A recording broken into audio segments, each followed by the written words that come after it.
진행 토론자 김선봉 교수님을 모시겠습니다. 박수로 맞으십니다. 발제자님께서 이론과 그 실무를 다 겸비를 하셨기 때문에 아주 깊이 있는 그런 발제를 해주셨습니다. 뭐 더 이상의 토론이 필요 없을 것 같습니다.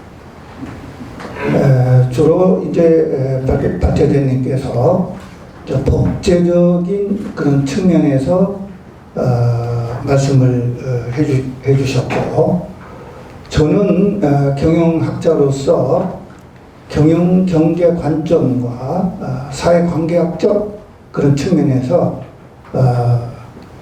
토론을 좀 할까 합니다. 오늘 이제 장시간에 걸쳐서 발표를 해주셨는데 그 내용의 요약을 한마디로 한다면은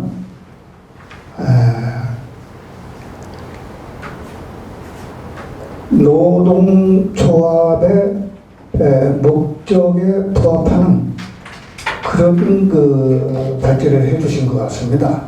그래서 그 노동조합의 이제 목적은 근로자의 권익을 향상시켜서 근로 조건을 유지하고 개선해서 근로자의 경제적 지위와 사회적 지위를 향상시키는 데에 목적이 있다. 어떤 종교적인 목적이나 정치적인 목적을 가져서는 안 된다는 그런 말씀이 되겠습니다.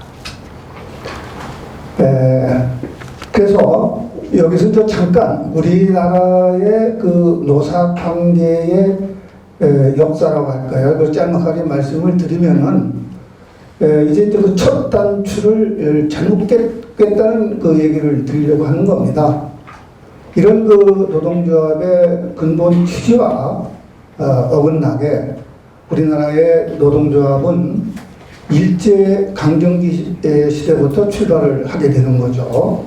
그래서 항일운동의 그런 성격을 띠고 있었고, 해방 후에는 좌우 이데올로기의 노동조합이 한 복판에 서 있었고, 제3공화국 시대에서는 노동 상권이 제한적인 그런 시대였습니다. 이렇게 시대가 흘러가면서 1987년 6월 여름 이후에는 오늘날의 모습을 갖춘 노사 관계가 형성이 됐습니다. 지금 시점에서의 우리나라의 노사 관계는 아까 장화익 발제자님께서도 기울어진 운동장이다 라고 말씀을 하셨습니다만은 양쪽의 힘의 노와 사의 힘의 균형이 노 쪽으로 쏠려 있는 것은 확실하지 않겠습니까? 그래서 왜 그러면은 노 쪽으로 쏠려 있는 것인가 하는 것은 우리나라의 노사관계가 경직되어 있고 유연성이 없다는 겁니다. 거기에 이제 우리가 첫 번째로 우리가 생각을 해볼 수가 있겠고요. 또한 지금은 4차 산업혁명 시대입니다. 이런 시대에서 노동법제가 현실과 괴리가 많이 떨어져 있습니다. 또한 공공부문 노동조합에서는 다시 얘기해서 민주노총의 조합원 수가 이 정부 들어서 상당히 증가했기 때문에 강력한 파워를 가지고 있는 것이죠. 그래서 기울어진 운동장이다. 지금 가장 중요한 것은 일자리와 고용 문제입니다. 과연 작년에 개정된 노동법제가 일자리 창출에 맞춰서 개정한 것이냐, 아니면 일부 집단이기주의 기득권의 입장 측면에서 개정된 것이냐 하는 문제는 앞으로 많은 논란을 일으킬 것입니다. 따라서 집단적 노사관계에서의 기초가 되는 노동조합법의 개편은 대립과 투쟁이 아닙니다. 상생과 협력으로 가는 데에 목적을 두고 개편해야 되는 것입니다. 또 개별적 노사관계의 기초가 되는 근로기준법은 근로자 입장에서는 성실의 의무를 다하고 사용자 입장에서는 배려의 의무를 다해야 되는 측면으로 개편되어야 될 것입니다.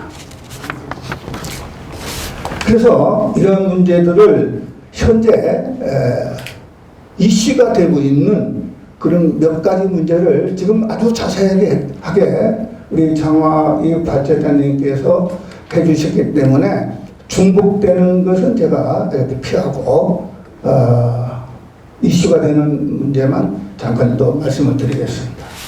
먼저 주 52시간제를 말씀을 하셨는데 주 52시간제는 회사가 기업이 바쁠 때는 집중 근무하고 근로자가 원할 때는 자유롭게 쉬어야 됩니다. 특히 그 계절적인 업무, 집중적인 업무, 또 업종에 따라서 업종은 제조업이냐 첨단 산업이냐에 따라서 지금 우리나라의 탄력적으로 운영이 되어야 됩니다. 지금 탄력 근로제도가 우리나라에 실시가 되고 있지만은 훨씬 더 이것보다도 훨씬 더 유연성 있게 운영되고 있지 않으면은 안 되는 겁니다. 그래서 제가 제안을 하게 된다면은 독일식 장기적 근로시간 계좌제를 지금 생각을 해봐야 되지 않느냐. 즉 오버타임을 1년, 2년, 3년 이렇게 걸쳐서 저축해 놨다가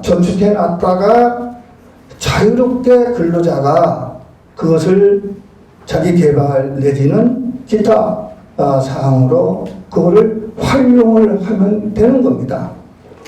또 시간적으로 이렇게 보상이 되고 그거를 금전적으로 보상을 받기는 그런 환원 제도도 같이 겸비해서 제도를 만들어주면은 지금보다도 더 훨씬 주 52시간제가 효율성 있게 운영되지 않겠나 하는 생각을 해보게 됩니다. 다음으로 노조 전임자 문제입니다. 노조 전임자 근로시간 면제제 문제는 이제 언급을 우리 발표자님께서 해주시지 않았기 때문에 제가 이제 잠깐 여기서 언급을 하겠습니다. 작년에 개정된 그 노동조합법은 전임자라고 하는 말을 삭제했습니다. 그러나 현실적으로 사업장에는 전임자가 존재하는 것으로 이렇게 생각하면 되겠습니다. 그래서 노사가 합의만 되면은 단체 교섭을 통해서 단체 협약을 하게 되면은 합의만 된다면은 노사 자율에 의해서 무노동 유임금이다. 임금을 근로자에게 줄 수 있는 그런 조건이 생겨난 것입니다. 사실상에. 그래서 1997년 이전에 그런 법으로 환원된 것이 아니냐라고 하는 걱정과 우려가 많이 있습니다. 그러나 우리나라의 단위 노조라고 하면은 이제 기업별 노조를 가리킵니다. 그래서 그 대응하는 노조는 산업별 노조가 되는 것이죠. 그래서 현장에 노동조합에 있는 것을 단위노조라고 합니다. 이 단위노조의 개수가 약 한 5천 개가 있습니다. 이거는 주로 한국노총의 산하에 이렇게 돼 있고 열악한 환경에 그 노동조합이 처해 있는 것입니다. 이런 걸 감안한다면은 근로시간, 노조 전임자 이 문제는 개정된 내용을 우리가 충분히 이해를 할 수가 있습니다. 또한 근로시간 면제자는 그 시간의 한도 내에서 타임 오프제를 실시하기 때문에 우리는 부정적인 측면을 가질 필요가 없습니다. 긍정적인 측면을 가져야 될 것 같습니다. 그래서 공공 부분의 타임 오프 제도도 우리가 긍정적으로 생각할 필요가 있다. 이렇게 저는 보고 있습니다. 다음에는 그 해고자의 그 노조 가입 문제입니다. 이것도 이제 이번에 개정이 됐습니다만은 기업별 노조에서 해고자나 실직자가 비종사자 조합원으로 가입이 가능하게 되어 있습니다. 그 전에는 산업별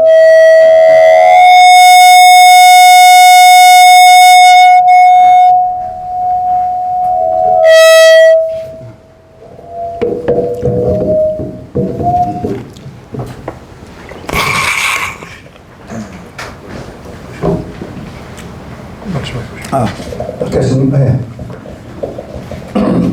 그 전에는 그 산업별 노조에서는 해고자나 비종사자 또 그 산업별 노조에서는 가입을 할 수가 있습니다. 그건 뭐 그렇게 큰 문제는 되지 않습니다. 그러나 기업별 노조에서 그 현장의 노조에서 해직된 사람이 계속해서 종업원의 자격은 상실되었는데 조합원의 노동조합원의 자격을 유지해가지고 비종사자 조합원으로 계속 자격이 유지가 된다고 한다면은 그 현장의 단위 노조에서는 과연 어떤 그 분위기가 유지가 되겠습니까? 이게 상당히 심각한 문제라고 볼 수가 있습니다. 다만 17조 상황에 보게 되면은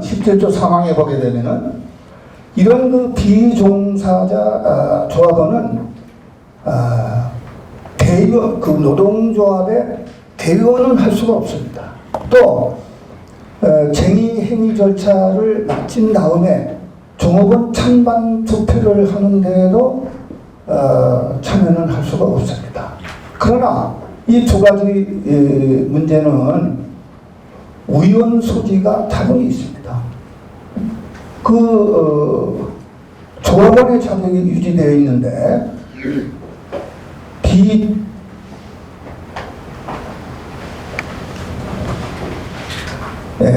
그 제한을 그 자격을 피선거권을 제한한다고 하는 것은 상당히 문제가 있다고 보겠습니다. 그래서 만약에 이게 이제 점진적으로 시간이 흘러서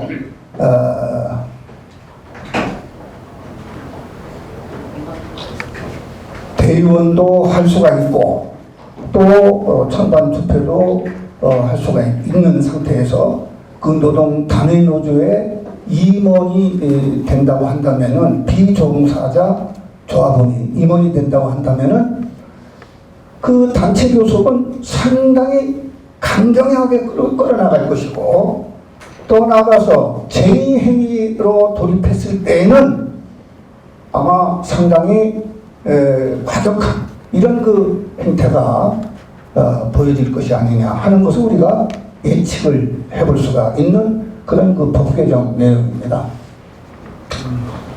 다음으로 근로자의 노동이사 참여 문제인데요.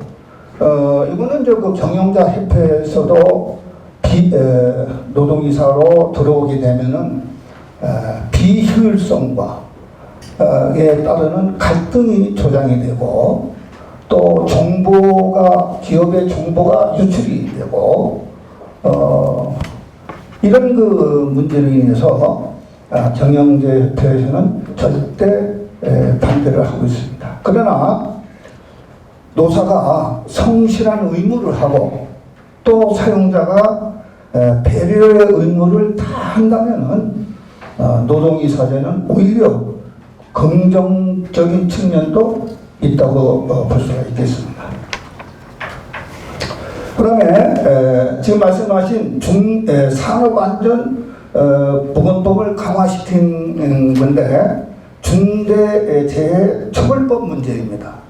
지금 아주 구체적으로 우리 발자대님께서 설명을 해주셨기 때문에 이거는 그 방점을 처벌하는 데 두면 안 됩니다. 이 사고를 사전에 예방하는 데에 방점을 두고 이 법을 집행하든지 제도를 만들어야 되는 것이지 이미 난 사고를 기업인들의 사기를 저하시키고 의의를 약화시키는 그런 그 중대재해처벌법을 계속해서 가져간다고 하는 것은 상당한 기업인들의 그 우려의 목소리가 상당히 크고 있습니다. 그래서 사전에 예방할 수 있는 그런 데에 그 초점을 맞춰서 제도가 연결이 돼서 운영이 되어야 되겠다 하는 그런 생각을 해봅니다. 그래서 이 법은 수정 내지는 보완이 돼야 되고 더 나아가서는 폐지가 돼야 되겠다 하는 것을 저는 말씀을 드립니다. 그리고 이제 마지막으로 지금 그 플랫폼 노동자가 있습니다. 플랫폼 노동자. 그래서 이거는 그 라이더 노동자입니다. 이거는 아마 이제 근로자라기보다는 그 자영업자로 이렇게 분류된 걸로 알고 있습니다.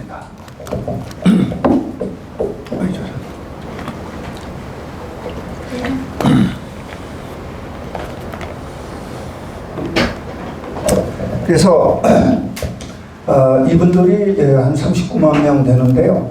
상당한 지금 저 사회적으로 교통 문제를 유발을 한다거나 코로나로 인해서 배달의 그런 수요가 급증했기 때문에 지금 사회적으로 좀 문제가 되고는 있습니다만은 주로 그 청년들이 이 업무에 종사를 하고 있고요. 그래서 지금 그 고용보험에는 지금 그 혜택을 보지 못하고 있습니다. 빨리 고용보험 제도를 이 플랫폼 노동자에게도 적용시키는 그런 그 제도가 빨리 급히 만들어져야 되지 않나 이렇게 생각을 해봅니다.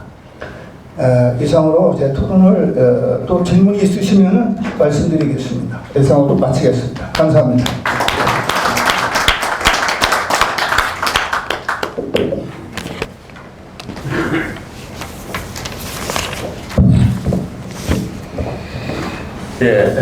김선봉 교수님께서 하나, 둘, 셋, 넷, 다섯, 여섯 가지 말씀이 계셨는데 좀 복잡할 것 같으니까 먼저 여기에 대해서 간단하게 말씀하시고 플로아의 질문 좀 받을까 싶은데 어떻게 할까요? 한목에 예, 뭐 제가 그냥 좀 말씀드릴게요.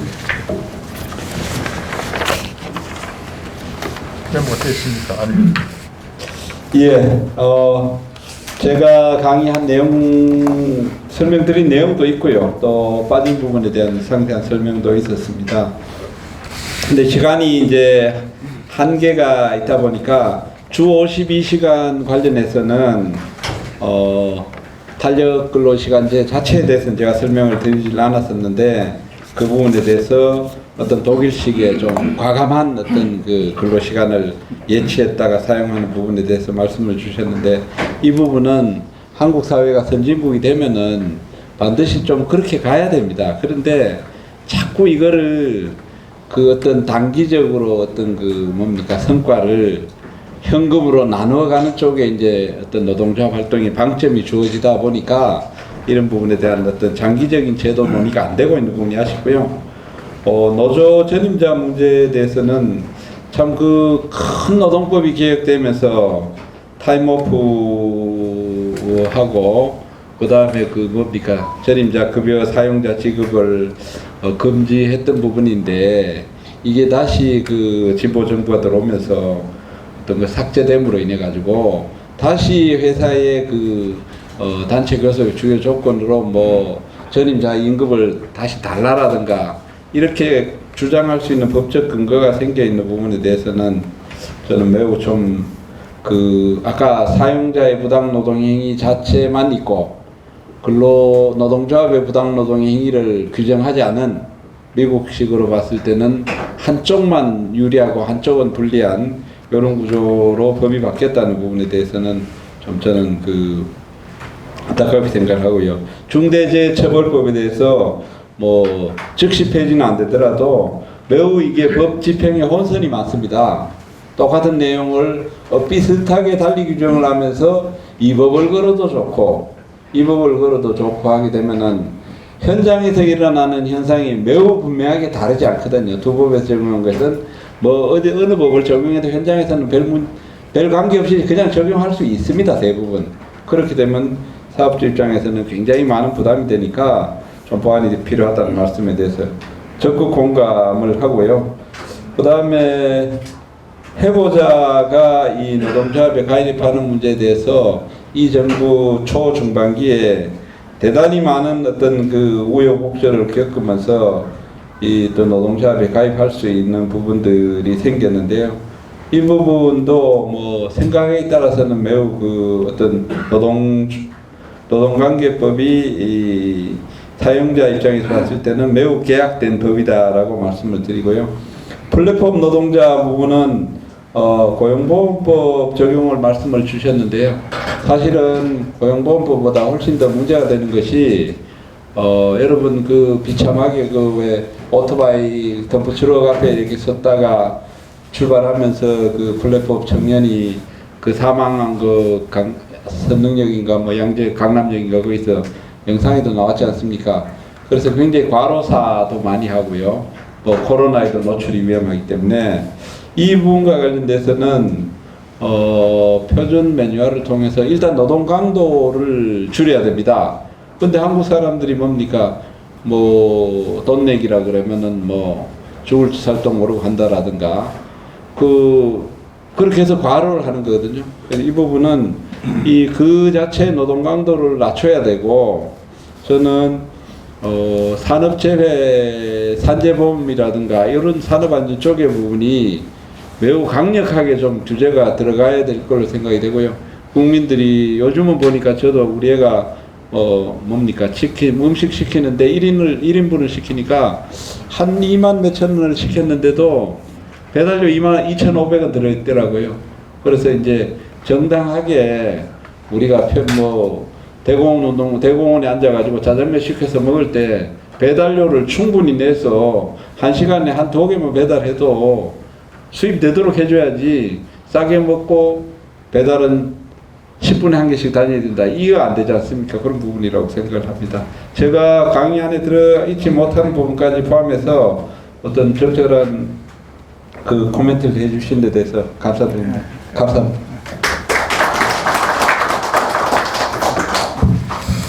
예, 간략하게 답을 주셨습니다. 우리 이 프로에 계시는 분들의 고견을 수렴하는 그런 시간을 갖도록 하겠습니다. 궁극적으로 무엇이 문제냐? 이 마음이 급해서 딱 한 가지 말씀을 드린다면 노동법은 노동자의 이익을 보호해야 됩니다. 절대 다수의 소외받는 약자적 노동자의 이익을 보호하는 것이 노동법의 이념이자 목적이거든요. 혹시 시간 되면 나중에 또 말씀드리겠습니다. 그럼 예,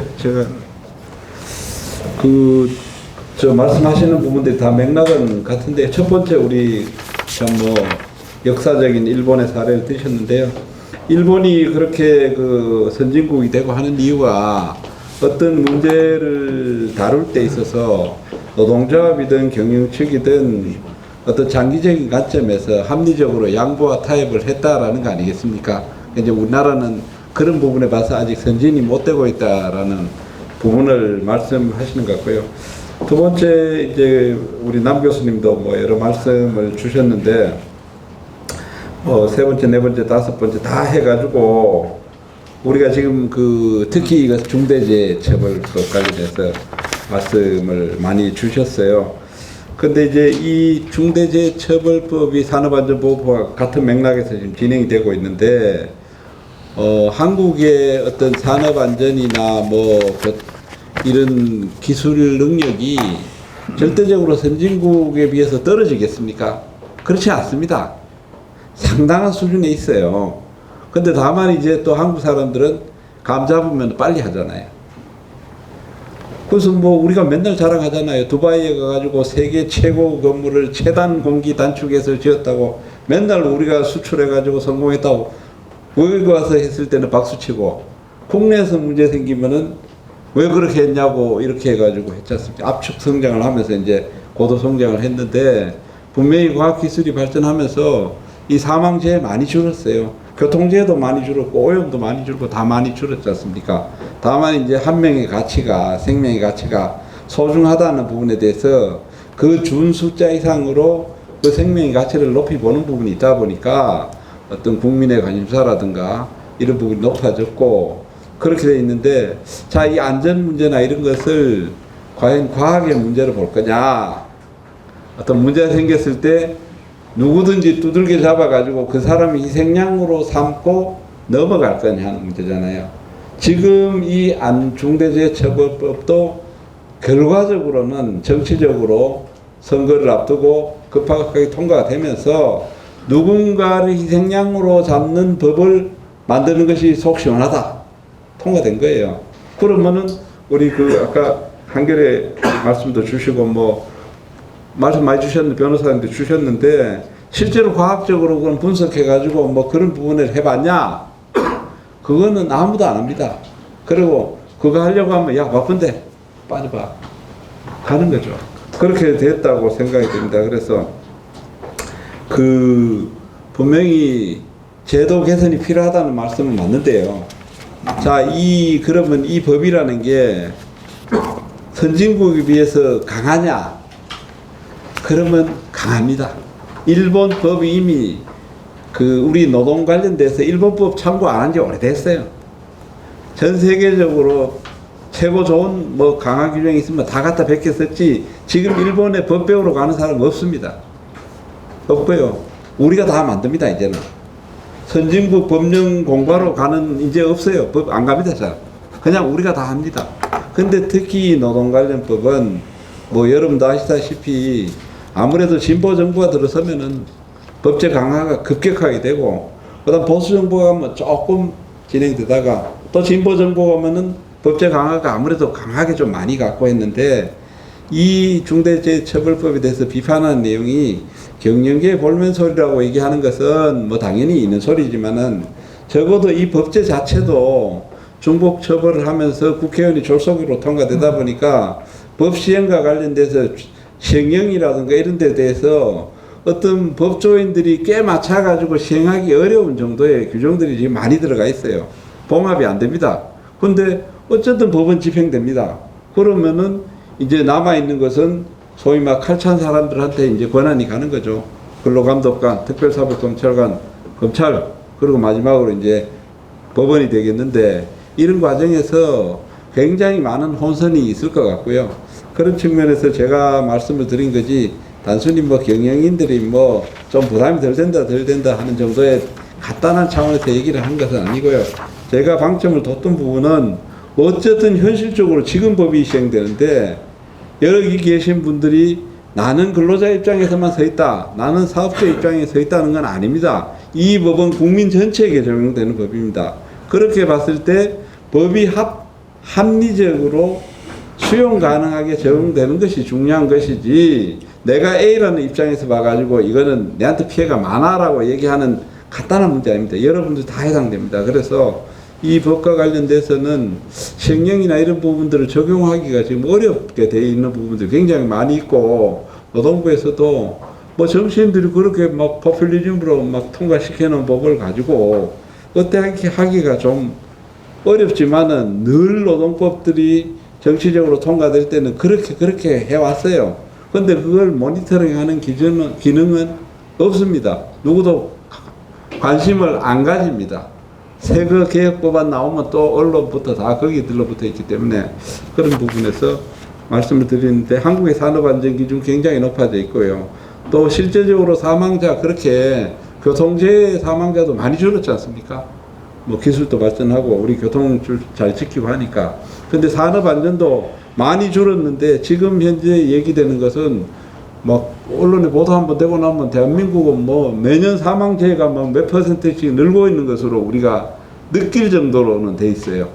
그런 부분 말씀드리고 선거 때문에 약간 조금 더 법이 좀 그렇게 과격하게 통과된 측면은 분명히 있다라는 말씀을 드리겠습니다. 예, 이상입니다.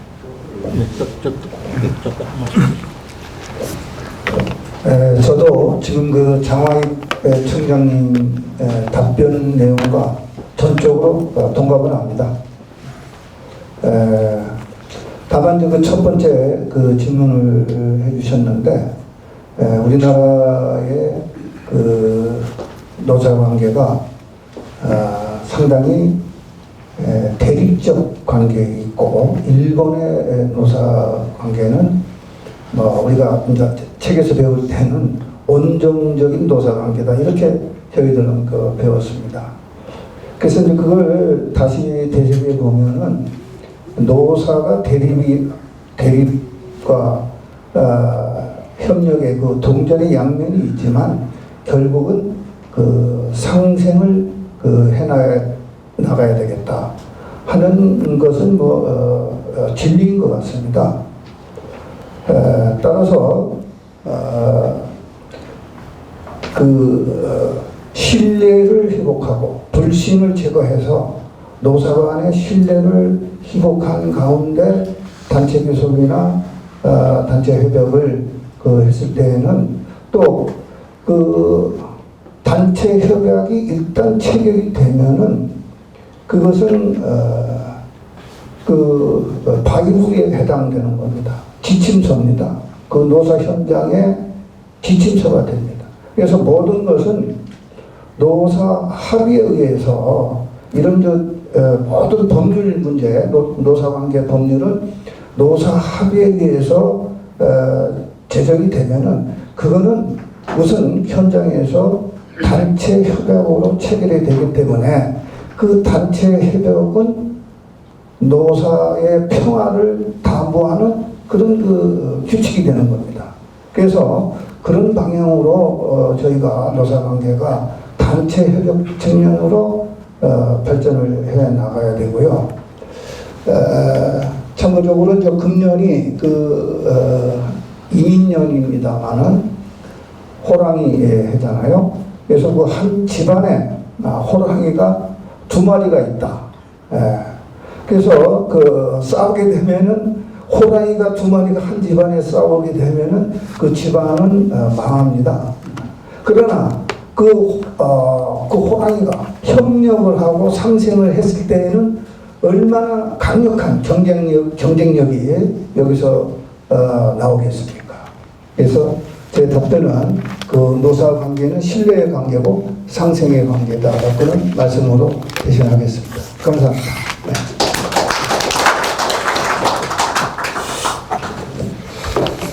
네. 예, 지금 시간이 5시 15분인데 진행자는 스스로의 말을 줄이고 시간을 잘 지키는 것이 진행자의 이 법이라고 그렇게 알고 있습니다. 예, 너무 감사하고 제가 저도 법돌이이기 때문에 참 이렇게 충고 말씀 좀 겸허히 수용하면서 그런 느낌이 있습니다. 지금 여러분께 한 말씀 부탁드리면은요, 우리나라 법치주의 아닙니까? 법치 사회에 시민들이 편입하는 과정을 가만히 보시면은 지금 법이 무엇인지, 계약이 무엇인지, 거래가 무엇인지 전혀 관심 없이 대학이식 때문에 뼈 빠지게 공부하고 결국 법과대학이나 그 다음에 대학원에서 로스쿨을 가지 않는 한 법에 대한 의식이나 인식이나 정신이 전혀 없이 법치주의의 멤버로 편입되는 그런 과정입니다. 결국은 이제 교육의 문제라고 제가 말씀드리고 싶은데 그렇게 굵고 두껍지도 않던 그 법과 사회 과목도 없어졌지 않습니까? 그 고등학교 때까지 법이 무엇인지 공부 한 번도 안 하고 법치 시민으로 편입이 된다는 그런 안타까운 현상이 있습니다. 그래서 이 개인으로서는 법에 대한 의식의 문제고, 그 다음에 정부나 뭐 뒷단체 입장에서는 법의 지배에 관한 문제고, 그 다음에 나라 입장에서는 법치주의의 문제고, 그러한데 한 가지 말씀은 드리고 끝내고자 합니다. 노동법은 진정 노동자를 보호하는 법이어야 합니다. 특히 약한 절대 다수의 노동자들을 보호하는 법이어야 한다. 상대적 소수, 극소수의 노동자의 이익을 보호하는 쪽으로 경도되면 안 된다는 그런 생각을 가져보고요. 지금 뭐 사형제도에 대해서 여러 가지 이야기들 있지 않습니까? 사형은 여러 가지 예를 들어서 뭐 살인의 경우라면 인격 살인도 있고 신체적 살인도 있고 기능의 살인, 기술의 살인, 기회의 살인, 온갖 유형의 살인이 다닌데 사형제도는 좀 멈칫하지 않습니까? 우리 재반법에 있어서 때려잡으면 능사인가 하는 문제에 대해서 한번 고뇌해보는 그런 시간이 되었으면 좋겠다 싶습니다. 노동법의 발전을 위해서는 사용자 또는 기업과의 협조 없이는 불가능합니다. 기업법의 발전을 위해서는 노동자의 협조 없이는 불가능하거든요. 지금 참 귀한 말씀들 주셨는데 신뢰, 형평, 안전장치, 법과 현실의 배리, 양형제도 너무나 소중한 오늘은 법철학 시간이었다고 저는 생각을 합니다. 감사합니다.